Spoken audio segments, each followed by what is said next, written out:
지난 한 주도 건강하게 보내셨습니까? 여러분의 건강을 지키는 TV닥터 인사이드의 곽동훈입니다. 퇴근 시간이 가까우면 시원하게 치맥 한잔 할 생각에 마음이 부풀어 오르는 그런 계절입니다. 그런데 이걸 못하게 하네요. 이름부터 좀 묘상하고 하지 말라는 것 그리고 먹지 말라는 게 너무나 많은 이 질환 통풍에 대해서 알아봅니다. 통풍은 이미 역사가 오래된 질환이라 18세기에 그려진 그림을 한번 보시면 조그마한 악마가 제 발가락을 깨물고 있습니다. 직관적으로 보셔도 얼마나 아픈지 알 수 있죠. 자, 통풍은 통증 관리도 중요하지만 이후의 관리가 훨씬 더 중요한 질환입니다. 왜 그러냐고요? 이제부터 하나하나 알아보겠습니다.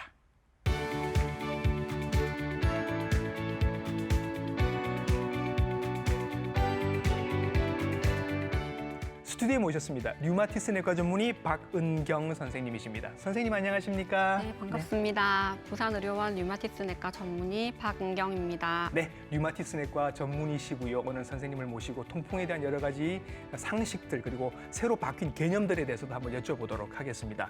저도 통풍 환자고요, 선생님. 그래서 네. 제가 이 병을 좀 압니다. 바람 불어도 아프다고 통풍이라는 이름이 붙었는데 바람이 안 불어도 아픕니다, 선생님. 통풍은 어떤 병인가요? 네, 통풍은 요산이라는 물질이 관절과 관절 주변에 이렇게 쌓여서 네. 관절염을 일으키는 병입니다. 예. 보통은 중년 남성에서 네. 이제 갑자기 엄지발가락이 심하게 아프면서 예. 빨갛게 되고 붓고 하는 증상이 생기다가 1, 네. 2주 정도 지나면 저절로 좀 좋아지기도 하고 예. 하는 특징입니다. 예. 어떻게 제가 그때 아플 때 상황을 다 보셨는지 하나하나 정확하게 다 지금 짚어내고 계시는데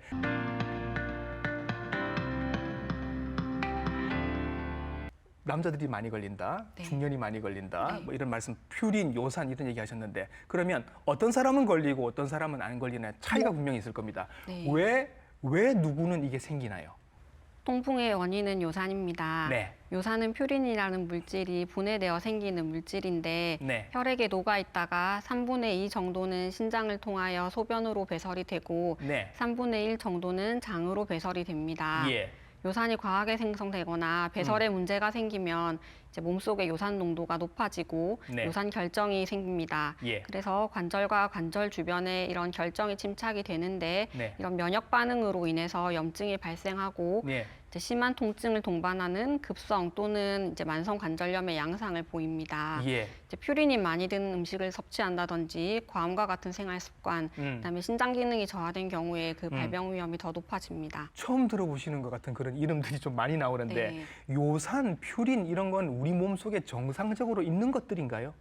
이제 퓨린은 그 우리 몸에서 예. 세포를 구성하고 있는 성분이기도 하고, 예. 그다음에 음식을 통해서 외부에서 들어오기도 합니다. 예. 정상적으로 있는 물질들인데 네, 맞습니다. 이게 너무 많이 생기거나 네, 배출이 잘 안 되거나 해서 네. 쌓이게 되면 문제가 되는군요. 네, 맞습니다. 예. 근데 그림을 보면 선생님 이렇게 뾰족뾰족한 결절들이 보입니다. 네, 이게 이제 요산 결정들인 건 거예요. 네, 맞습니다. 이게 우리 관절에 쌓여서 찌릅니까? 어떻게 되는 거예요?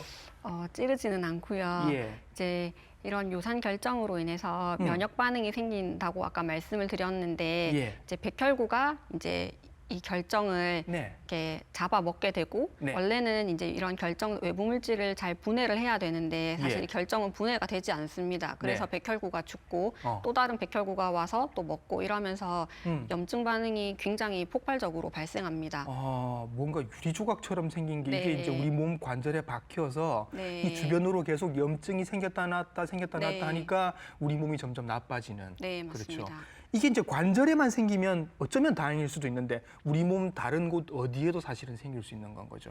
이제 이게 신장에 침착이 되면은 예. 신장 기능이 나빠지거나 아니면은 뭐 요로결석이 생긴다든지 하는 신장 네. 합병증이 생길 수 있습니다. 그렇죠.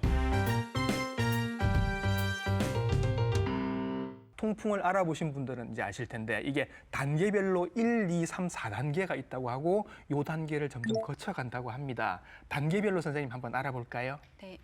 통풍은 크게 무증상 고요산 혈증, 네. 급성 통풍 관절염, 네. 발작 사이 무증상기, 음. 만성 통풍 관절염의 4가지 단계로 나눌 수 있습니다. 네.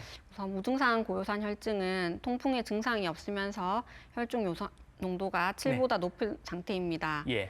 급성 통풍 관절염은 이제 주로 밤이나 새벽에 첫 번째 엄지발가락 그쪽이 갑자기 심하게 아프면서 네. 빨갛게 붓고 열감이 생깁니다. 네. 이제 통증으로 발을 땅에 디디기도 어렵고 음. 걷기도 힘들고 이제 통증이 시작된 후 8시간에서 12시간 이내에 가장 네. 극심한 이제 정도의 통증에 이르게 됩니다. 그리고 이제 발작 사이에 무증상기가 또 옵니다. 네. 이 기간이 꽤 길죠. 네, 발작 사이 무증상기는 네. 보통 한 6개월에서 2년 정도로 알려져 있고 이 예. 기간 동안은 통풍과 관련된 증상이 전혀 없는 기간입니다. 그런 기간이 지나고 이제 그 뒤로는 이제 만성으로 네. 관절염을 앓게 되는 네. 예, 그런 단계들로 계속 진행이 되는데 요 단계들이 하나하나 굉장히 중요하기 때문에 하나하나 지금 짚어보고 설명을 좀 들어보도록 하겠습니다.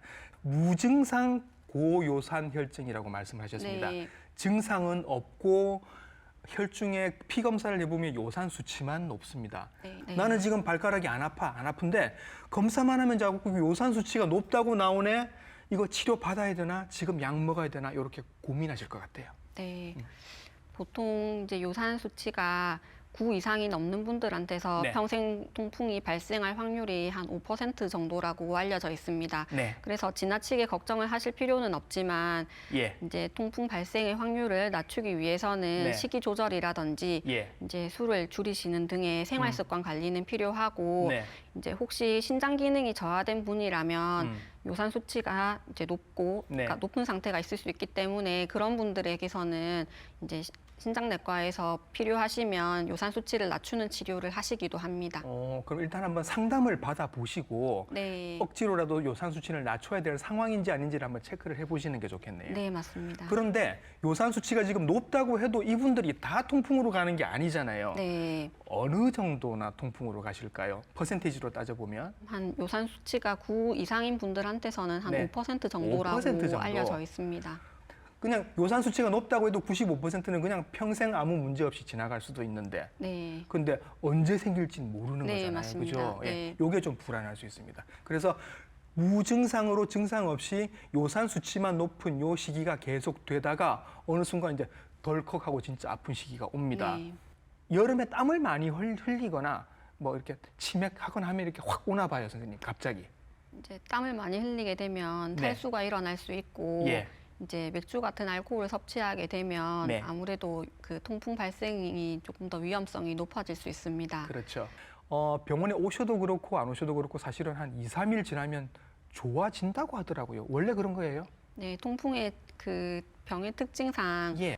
보통은 2, 3일 안에 호전이 되시는 분들도 있지만 예. 아주 길어도 한 1, 2주 안에는 네. 약을 드시지 않아도 예. 예, 저절로 호전이 되는 특징이 있습니다. 네. 그러면 이분들은 착각하실 수도 있을 것 같습니다. 나았네, 다 해결됐네, 뭐 이러다가 그냥 끝나는 거였는데 통풍인 줄도 모르고 선생님, 그죠? 네. 근데 이때 그냥 내버려두면 나중에 문제가 될 수 있는 거죠. 네, 다시 또 급성 관절염이 생길 수가 있고 예. 이제 이런 것들이 반복이 되면은 만성 통풍 관절염이 생길 수도 있기 때문에 네. 적절한 치료가 필요합니다. 첫 발작이 왔어요. 되게 많이 아팠어요. 그리고 한 일주일 지나니까 좋아졌어요. 그다음 네. 이제 두 번째가 올 겁니다, 선생님. 네. 그 기간 동안에 어느 정도 간격을 두고 그 두 번째가 선생님 오나요? 일반적으로 알려져 있기로는 한 6개월에서 2년 사이에 두 네. 번째 발작이 다시 온다고 알려져 있습니다. 예. 옵니다. 분명히 오니까 요 단계에도 치료를 받으셔야 된다라는 얘기인 거죠. 보통은 뭐 다른 신장 기능에 문제가 없는 분이라고 하면은 첫 번째 발작이 생겼다고 해서 예. 그 요산 저하요법을 꾸준히 시행을 다 하지는 않고 예. 뭐 발작이 2번 이상 재발이 반복이 된다든지 네. 아니면 뭐 요로 결석의 병력이 있는 분이라든지 예. 신장 기능에 저하가 있는 분 아니면 이미 뭐 나는 한 번밖에 안 왔다고 생각은 하지만 이미 요산 그 통풍 결절이 있는 분들이 간혹 있습니다. 그렇지. 그런 분들한테서는 예. 요산 저하요법을 시작을 하지만 네. 그렇지 않고 딱 한 번만 왔다 하고 다른 뭐 질병 동반 질환이 없는 경우에는 조금 경과 관찰을 할 수도 있겠습니다. 그럼 자, 이때 관리를 잘 못하시면 이제 네 번째 단계 만성 네. 관절염기가 됩니다. 네. 이때는 어떤 양상을 보입니까? 만성 통풍 관절염은 통풍 결절이 동반이 된 상태를 말을 합니다. 예. 그래서 이제 요산 농도가 지속적으로 높은 상태가 계속되면 네. 염증이 계속 반복해서 생기고 이제 그 통풍 결절이 서서히 생기면서 네. 피부 밑에 이제 요산 덩어리가 만져지기도 합니다. 네. 이제 또 관절 손상도 또 생길 수가 있습니다. 네. 그래서 이렇게 사진에서 보시면 팔꿈치랑 손가락에 그 요산 결절이 생겨 있는 것을 볼 예. 수가 있습니다. 예. 결절이 생기면 이제 저거는 이후에 치료를 잘 하셔도 사라지는 게 아니잖아요. 그죠? 이제 약물 치료를 하면 오랜 기간에 걸쳐서 서서히 녹는 것으로 알려져 있고 네. 환자분들 보면은 네. 치료를 잘 받으시면 크기가 서서히 조금씩은 줄어듭니다. 그러면 정말 다행인데 예. 지금 당장 요 모양대로 이제 지금 계속 유지가 되면 발이 이러신 분이라고 하면 신발 신기도 어려우실 것 같고 네. 손이 이러신 분이라고 하면 겨울에 뭐 작업하거나 할 때 장갑도 끼셔야 될 것 같은데 네. 그것도 어려울 것 같은 느낌이 네. 듭니다. 그럴 때 어떤 의학적인 도움을 좀 받을 수 있나요? 기본적으로는 이제 요산 그 저하요법을 통해서 약물 치료를 하는 것이 기본이고 예. 이제 환자분들 중에는 그 엄지발가락의 결절 때문에 예. 신발 신기가 어려워서 신발에 자꾸 걸려서 아프다 하시는 분들이 있습니다. 네. 그런 경우에는 정형외과 쪽에 의뢰를 해서 네. 이제 그 결절을 긁어내는 수술을 의뢰를 드리기도 합니다. 아, 이것 때문에 수술까지 받으시는 경우들도 있네요. 네, 간혹 있습니다. 예, 예. 그렇다고 해서 통증이 사라지는 건 아닐 테고 그냥 신발 신기가 조금 편해지는 정도. 그죠? 또 증상이 없을 때는 또 네, 없기도 해서 괜찮다가. 네. 예, 예. 근데 이게 쌓인 결절을 긁어내시는 거라고 말씀하셨으니까 관리가 안 되면 또 쌓일 수도 있다라는 얘기가 네, 되나요? 맞습니다. 그래요? 그래서 지속적으로 약물 복용도 하셔야 됩니다. 계속 관리하셔야 되는 질환이다. 예, 맞습니다. 지금 말씀하시는데 마치 고혈압, 당뇨 얘기하듯이 말씀을 하고 예. 계신데 그런 개념으로 통풍을 이해해도 될까요? 네, 예. 최근에는 뭐 고혈압, 당뇨병, 고지혈증과 네. 같은 그런 만성 질환처럼 예. 계속 꾸준하게 치료하고 관리하는 병으로 예. 저희가 알려드리고 있습니다. 발가락, 손가락 그리고 팔꿈치까지 지금 이렇게 여러 가지 부위에 생긴 결절들을 보이고 있는데 주로 흔한 거는 뭐 발이 제일 흔하신 네. 거라고 제가 알고 있습니다. 손가락 말고 발인 이유가 있을까요, 선생님? 보통 이제 하지가 우리 몸에서 조금 네. 발이 체온이 낮은 것으로 알려져 있어서 예, 결정이 조금 더 잘 생기는 것으로 알려져 있습니다. 오늘 저희들이 특별히 류마티스 내과 선생님을 모신 이유가 있습니다. 전문적으로 통풍 관절염을 보시기도 하고 이름처럼 이제 류마티스 관절염도 보시고 강직성 척추염보다 그다음에 좀 희귀한 질환들 뭐 베체트병 이런 병들도 보시는데 네. 대체로 다 관절에 영향을 주는 질환들이라 네.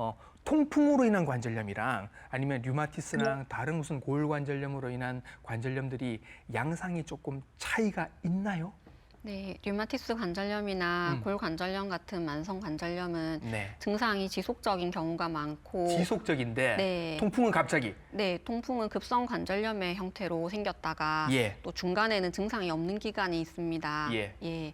이제 그리고 급성 발작이 생겼을 때는 통증의 강도가 훨씬 네. 더 심합니다. 예. 이제 그런데 통풍 발작이 계속 반복이 되면서 네. 만성 통풍 관절염이 되면 예. 다른 관절염과 구분이 조금 어려워지는 경우도 있습니다. 그렇게 되네요. 초기에는 조금 표가 난다. 네. 많이 아프고 갑자기 아프고 이게 계속 반복되다가 어느 순간 계속 아파지면 이제 다른 관절염들이랑 구별이 잘 안 되게 된다. 네, 아주 가끔씩은 그런 경우가 있습니다. 그러네요. 네. 그때가 되면 이제 되게 고생을 하실 것 예. 같고.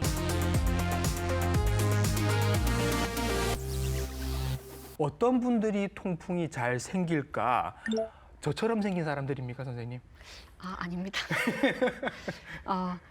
중년 남성이나 전에요. 예. 술을 많이 마시는 사람, 좋아하는 전에요. 예. 네. 과체중이거나 비만인 경우, 과체중이고요. 네. 통풍에 또 가족력이 있는 경우, 그다음에 예. 고혈압이나 신장 질환이 있는 경우에 네. 잘 발생합니다.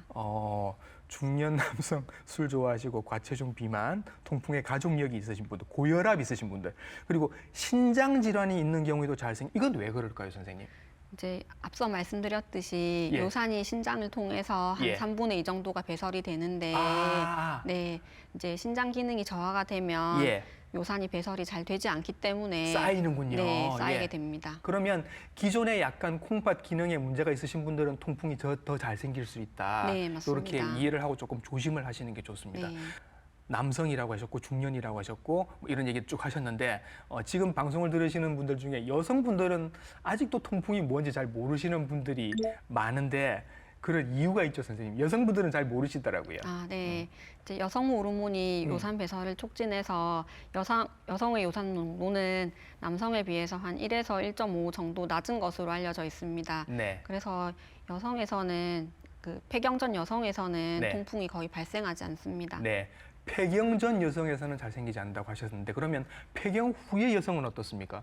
네, 폐경 후에는 여성 호르몬의 감소로 네. 이제 남성과 비슷한 정도의 농도를 보이게 그래요? 됩니다. 예. 그래서 이제 여성에서는 폐경 후 5, 60대에서 잘 발생합니다. 아, 그 왠지 그 골다공증 얘기할 때는 꼭 이건 여성들의 병인 것처럼 네. 생각이 들었는데 통풍은 이제 남성들의 병으로 생각이 되다가 폐경이 된 다음에는 남성 여성 비율이 거의 같아진다.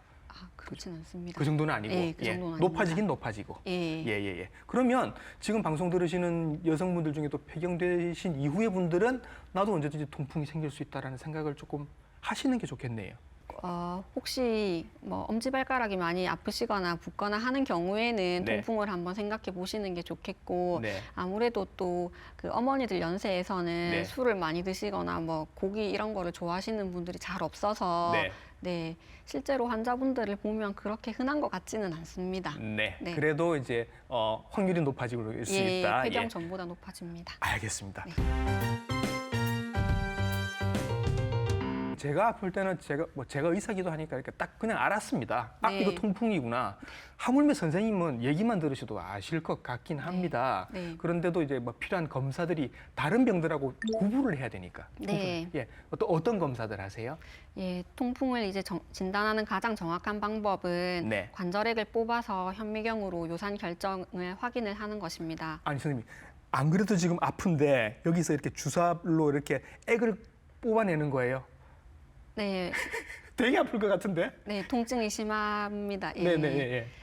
이제 발가락은 관절이 약간 작기 때문에 네. 항상 이렇게 관절액을 뽑을 수 있는 것은 아니라서 예. 이제 또 다른 뭐 모든 환자에서 관절액을 또 뽑을 수 있는 상황은 아닐 수 있다 보니 예. 네, 이제 필요한 경우에는 이제 음. 저희가 혈액 검사랑 뭐 엑스레이나 초음파 검사 같은 영상 검사도 같이 해서 예. 종합적으로 검토해서 진단할 수 있습니다. 뭐 딱 보고도 이제 금방 다 아시겠지만 필요하면 필요한 검사들 몇 가지를 네. 하실 수도 있고 네. 너무 아프면 그 검사를 또 안 하실 수도 있고 그런데 이것도 있다면서 선생님 그 요산 수치가 높지 않아도 통풍일 수 있다. 네. 그렇죠? 그런 경우도 있죠. 네, 맞습니다. 예. 그래서 통풍 발작이 있을 때에는 음. 급성으로 왔을 때에는 오히려 그 요산 수치가 정상이거나 아니면 낮게 나오는 아, 경우가 그래요? 있습니다. 네. 그럼 되게 헷갈리실 것 같은데 그래서 이제 여러 가지 검사들을 같이 하게 되고 같이 해서 이제 관절액을 뽑을 수 있으면 네. 뽑아서 확인을 예. 하는 것도 좋겠지만 아주 네. 전형적인 증상이 있다면 예. 진단을 할 수가 있습니다. 관절액을 뽑아서 이렇게 현미경으로 보시면 아까 그 요산 결절들 삐쭉삐쭉한 네. 걔네들이 보이는 건 거죠. 네. 그게 나오면 이제 확인이 네. 되는 거고 알겠습니다. 그런 검사들을 뭐 하시든 안 하시든 이제 확인을 하셨습니다.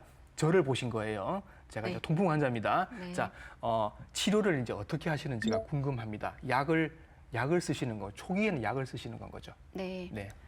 이제 통풍의 치료는 크게 급성 발작을 치료하는 약물과 예. 그다음에 요산 저하요법이 있습니다. 네. 우선 급성 발작을 치료하는 그 약물로는 네. 급성 발작이라 하는 거는 초반에 엄청 아플 때, 네. 붓고 많이 아플 때, 네. 그때 쓰는 약들이 따로 있는 건 거죠. 네, 예. 염증을 가라앉히는 목적으로 쓰게 네. 됩니다. 코리친이나 비스테로이드 소염제, 음. 글루코콜티코이드가 있습니다. 스테로이드도 있습니다, 선생님. 스테로이드도 네. 함께 쓰시는 거예요. 환자의 동반 질환이라든지 이런 예. 상태에 따라서 예. 세 가지 약제 중에서 뭐 한 가지를 고르는 경우도 있고 네. 염증이 너무 심한 경우에는 네. 조합을 해서 쓰기도 합니다. 스테로이드라고 하니까 또 놀라실까봐 아, 네. 이 스테로이드는 오래 쓰시는 약은 아닌 건 거죠. 단기간 쓰게 됩니다. 음. 이제 신장 기능이 좋지 않은 분들은 음. 비스테로이드 소염제를 쓰기가 어렵기 때문에 네. 그런 환자분들한테서는 음. 스테로이드를 쓰게 됩니다. 네네. 그때 이제 스테로이드를 처방받으시면 그냥 단기간이니까 쓰시면 되는 거고요. 요게 이제 불 붙었을 때, 급성기 때 쓰는 네. 약들인 거고, 이제 요 불이 꺼졌을 때는 치료가 달라집니다, 선생님. 요게 중요한 거예요. 네. 예, 요거 설명해 주시죠. 네. 요산 저하요법은 네. 혈중 요산 수치를 5에서 6 이하로 유지하는 것을 목표로 합니다. 네. 크게 요산 생성 저해제와 요산 배설 촉진제 이렇게 두 가지로 나눌 수 있습니다. 네. 보통은 요산 생성 저해제인 알로퓨리놀이나 페북소스타트가 가장 일반적으로 사용되고 있습니다. 네. 환자분들 중에는 이제 약을 안 먹고 식이 조절만 해보겠다 하시는 경우가 예. 종종 있습니다. 네. 근데 식이 조절만으로는 요산 농도가 한 1에서 2 정도밖에 안 낮아지기 때문에 네. 식이 조절과 약물 조절을 잘 병행하시는 것이 필요합니다. 네, 요걸 얘기를 한번 정리를 해볼게요. 급한 불은 이제 껐습니다. 이제 막 부어오르고 아픈 거는 선생님이 주신 약으로 해결이 됐습니다. 그럼 끝난 게 아니라 그 다음에 이제 요산 수치를 조절을 해야 되는 건 거죠.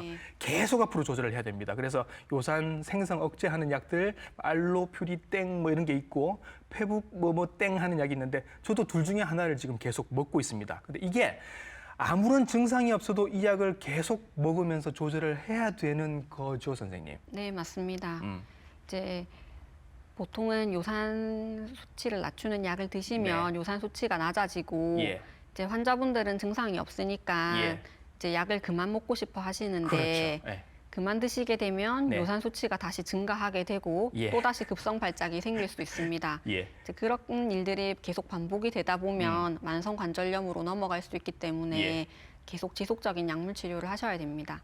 저도 다 해본 방법들입니다. 그래서 참 약을 오래 먹는 게 지겨워서 네. 저도 한번 약을 끊고 한 1, 2개월 정도 지나서 다시 혈액 검사를 해봤는데 요산 수치가 또 올라가 있더라고요. 네. 그래서 아까 말씀하셨습니다마는 어떤 분들은 선생님 그럼 제가 체중도 줄이고 음식도 조절을 잘 하고 해서 오겠습니다. 그때까지 약을 좀 안 쓰면 안 될까요? 라고 왔는데 이분들이 조절이 잘 안 된다는 말인 건 거죠. 네, 대부분은 조절이 잘 되지 않고 네. 조절을 아주 열심히 하셔도 네. 이제 실제로 약 드시는 것만큼의 효과가 있지는 않기 때문에 예.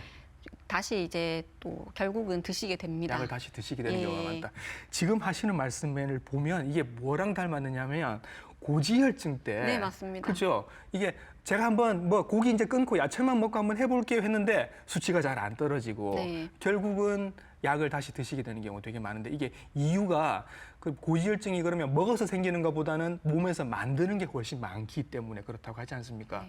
그러면 선생님 이 통풍 안에 요산 수치도 결국은 그런 거라고 이해를 하면 될까요? 비슷하게? 하지만 실제로는 이제 그 배설에 조금 더 이렇게 문제가 많은 것으로 알려져 있습니다. 예. 그래서 결국은 약을 드시는 게 낫겠다. 네, 맞습니다. 그죠? 그냥 약을 드시는 게 훨씬 마음이 편하고 차라리 조금 편하게 음식은 드시더라도 약을 조금 계속해서 드시는 게 더 도움이 될 것 같다라는 말씀이신 거죠. 음식을 너무 편하게 드시기보다는 네. 네, 음. 음식 조절도 같이 하시면서 예. 약도 꾸준하게 드시는 것이 가장 좋습니다. 알겠습니다. 그러면 선생님 이 약은 저도 지금 5년 정도 이 약을 계속 먹고 있는데 그동안 발작은 안 왔고 네. 괜찮은데 이 약은 그럼 앞으로 제 남은 평생 동안 계속 먹어야 되는 약인가요? 네.